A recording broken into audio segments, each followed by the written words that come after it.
Hello and welcome back to Beyond Technique Coaching.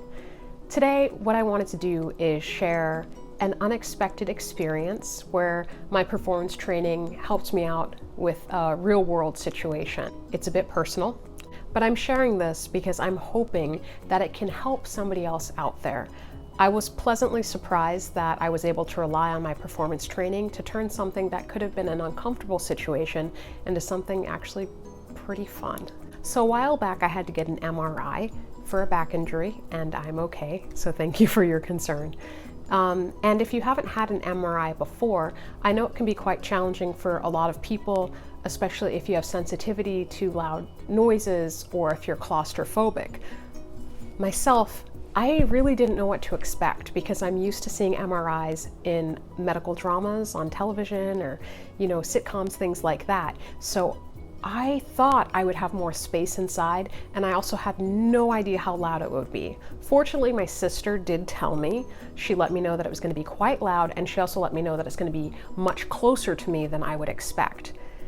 Now, here's a few ways that my performance training helped me. Going to auditions, I'm constantly having to be put in scenarios that I'm not familiar with and learn to be comfortable in them very quickly. So while I did get a little bit of information on the MRI, I also was kind of looking forward to seeing what it would be like. And I knew that what I wanted to do was also use that experience to inform me, because maybe one day I'll get to play that patient on Grey's Anatomy or something. So just having that perspective shift, I already was starting to see it as an experience that I wanted to go to versus something that I was afraid to go to, because let's face it, I was going to have to do it anyway, so I might as well make it as pleasant as possible. I did get the tip to ask for headphones, so I had headphones, and the lady who was helping was fantastic. She did also give me some earplugs as well for the sound, so between that and the headphones it wasn't nearly as loud as it could have been. A little bit like a jackhammer sound, believe it or not. So I was prepared for the sound, but on top of that, I gave myself improv exercises to do, because I thought if it's gonna be a little uncomfortable and I don't know how long I'm gonna be in there, I didn't want to focus on being in a tight enclosed space. I didn't want to feel claustrophobic. And even as somebody who's not claustrophobic, it still can give you that sort of almost sense of momentary panic, right? If you're not gonna breathe through it and be prepared for it. The technique that wound up coming to me is an improv exercise where the object that you're using, you can pretend that it's something else to help create a scene. So for example, don't ask me why I have this lying around. Okay, I'll tell you, it was for the dog. It's not Christmas in July, but we still have this here. So for the improv exercise, instead of this just being a plate, I could pretend I was at an art gallery. It's like a frisbee, large earring. Just get the ideas going, right? Just using your imagination. What I decided was, to make it more exciting, is that I was an astronaut preparing for my first outer space mission. I don't watch that many movies about space, but that just felt right to me, and it felt exciting, it felt fun.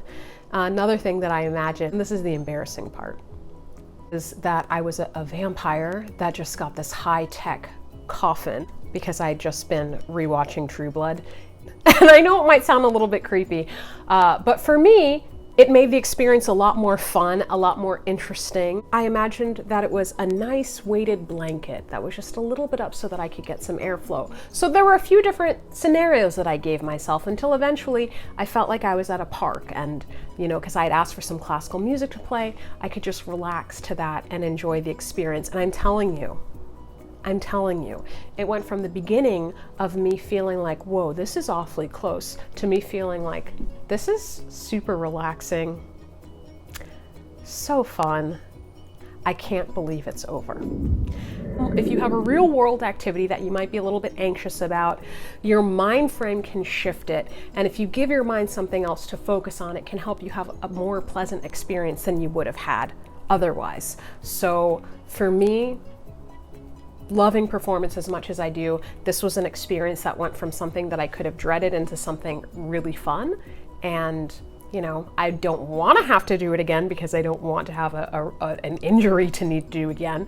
But other than that, it was a pleasant experience. Please share this with anybody that you think it might help. I'm also launching a podcast along with this as well, because there's all these ways that performance can help enhance our lives, to help us live more fully. And I really love talking about that and hearing stories and just sharing that so that it can help empower you in your life. So thank you so much, and stay safe, stay healthy.